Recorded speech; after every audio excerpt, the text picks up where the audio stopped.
Okay, we're on our last day here in Austinville on this macadamia farm. We've got all the big trees that we were felling down, and we've started to raise this row of stringy bark, raise the canopy. We've got a little bit more to do here, take a branch off this gum, which we're going to do with the spider lift. And we've got this dead stringy bark to take out, which we'll do with the spider lift. So that won't take us too long, and then we have another job in Austinville, and then we're done for the day. Dan's just going up in the spider lift. He's going to get that branch out, and then this one above my head, get this dead out, get this limb out, growing over the macadamia. So without the spider lift, you'd have, I don't know, 3 hours going up, rigging all this down here. They didn't damage the tree, but I reckon he'll get that done in about an hour. Over the macadamia, as I said, that dead, and then just take this dead stringy bark out. So my rope goes up over a branch and back down, and this I've tied it around the base of the tree. It's called a base anchor.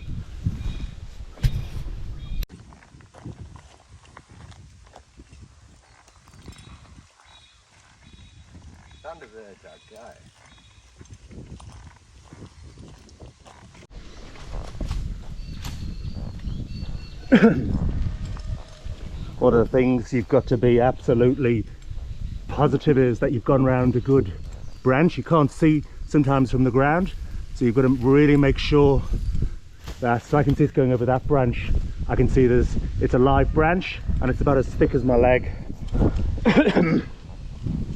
Sometimes your base anchor might just slip a little bit and you get this, I don't mind admitting, terrifying little bit of a fall, which can really put the willies up you.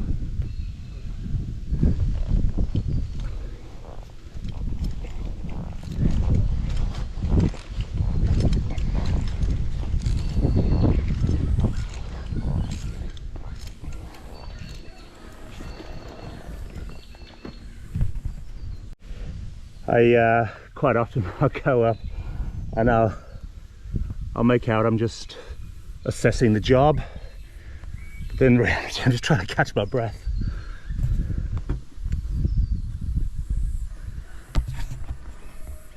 Just macas as far as you can see, macadamias.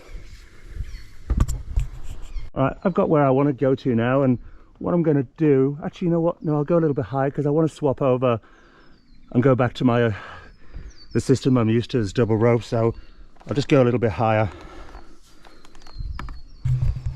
Okay, I'm up the tree, repositioning myself to go limb walking out on this branch. I'll get the boys to undo my base anchor down below. I'm lanyard in. The boys just inspect that you're definitely in. So once this rope's untied, I'm completely dependent on my lanyard.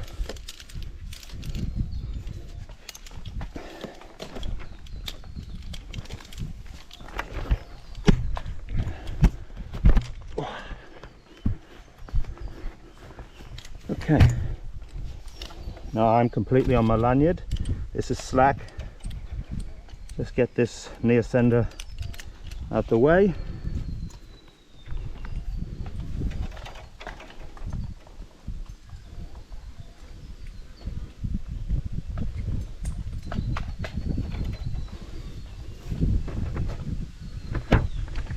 Dan, untie my base anchor please, I'm lanyard in. So I'm hoping from this position I'll be able to get all this lower part of the canopy, and that's going to really open up the whole laneway. I obviously trust my lanyard with my life, but I can tell you it's a really nice feeling when you're re-anchoring or repositioning yourself. You're able to clip your lifeline, your main lifeline in. You're like, oh, okay, all right.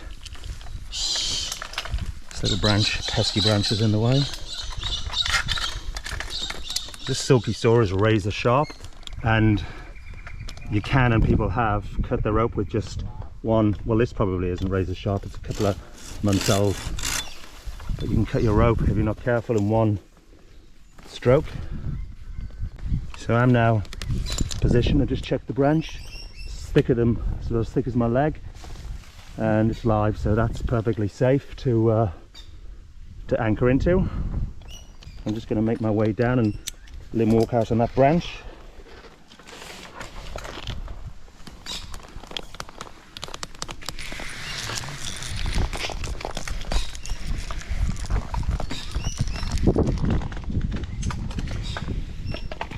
What I might do sometimes, if you take a big branch down, as it goes down it can hit a belly in your rope and you could in theory pull you out the tree. So what I'm going to do is, it's a bit of a faff, I've got so much rope, I might pull all my rope up and feed it around a branch up there so that it's out the way. There's a lot of weight on this branch, so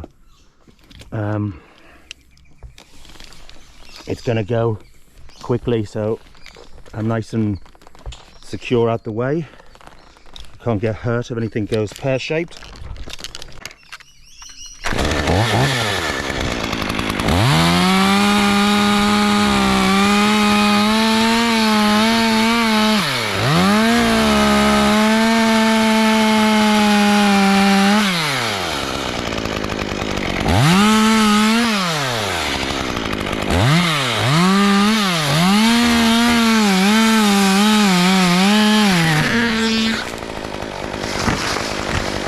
See how close that was to my rope, that belly in my rope.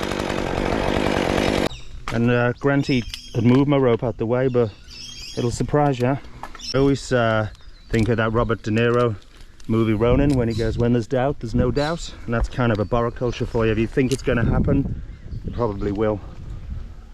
Right, I'm going to get this out, and then I'll swing over and we'll just smash this out, and then that's it. And these, oh, one tree.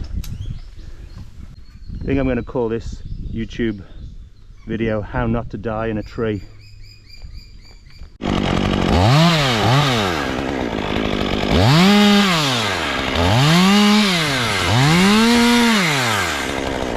All clear.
It's very interesting when you have a branch that's just died on the tree. So this is the main branch, the stem. This is the branch collar. Trees don't heal like mammals do. They compartmentalize around a wound. And this is the branch collar. So this tree has, this is its branch collar, and that's how it's kind of dealt with that. For whatever reason, the branch has died. But you couldn't, you know, take a lesson from nature of how it's, you know, rather than trying to be manicured and look artistic, your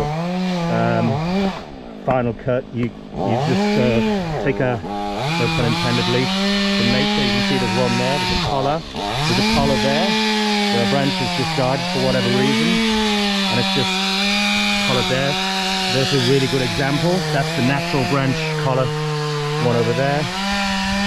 So rather than trying to be too artistic and, you know, make it aesthetic, you make it in sympathy, with the tree. So I'm going to do it right about there, our final cut. And here, you can see the sort of creasing here. That's the natural colour. Dan, if I take that lower branch off there and bring it up to that, you see the vertical one, the upright, bring the lateral, the horizontal ones out, is that going to stick out?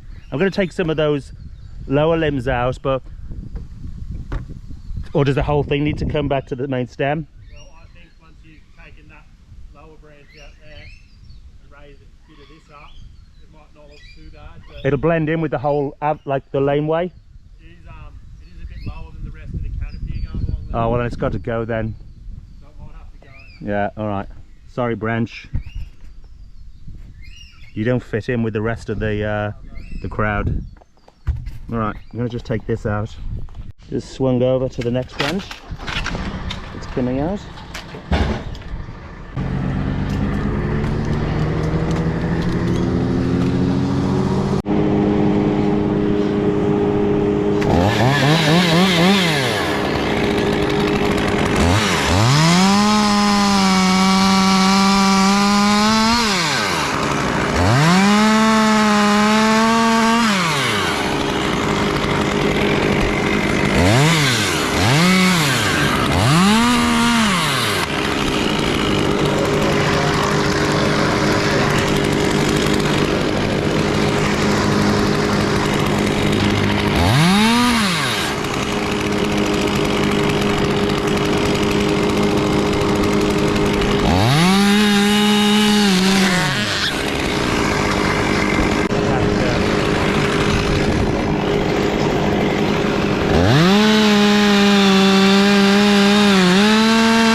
My bit's done here now. Dan can get that with a spider lift and a bigger saw. Saves me dragging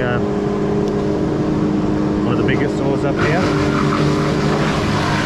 One going down. I think that's my climbing done for the day. Dan, I'll get that bit of dead on the way out, but we can get this, and I'm hoping to get this bit dead. We were talking about the way the tree, the branch will compartmentalize over decay or a wound, and here's like a really interesting one.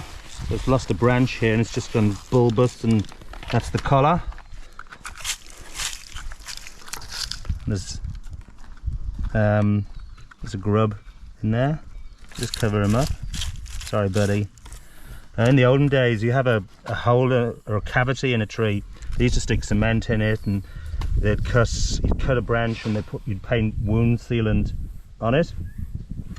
But some of the pathogens that can attack a tree, they're so prolific that by the time you cut the branch, put your saw away, reach down for the pot of the wound sealant, there's millions and millions of spores will have potentially entered into the wound. So it's basically just seen as a waste of time. It's just let the tree deal with it. Let the tree deal with it itself in its own way. A healthy tree can tolerate certain amount of pruning depending on what the species it is. So you try and be, it's actually something I'm going to talk about in another video, is topping trees, where you just cut the tree in half. Like a layman's view of how to prune a tree, they just, oh, if I cut it in half, I'll get more light and sunlight. But it's your best in some circumstances actually getting rid of the tree rather than cutting it in half. All right, little bit of Spider-Man action. All right. Oop.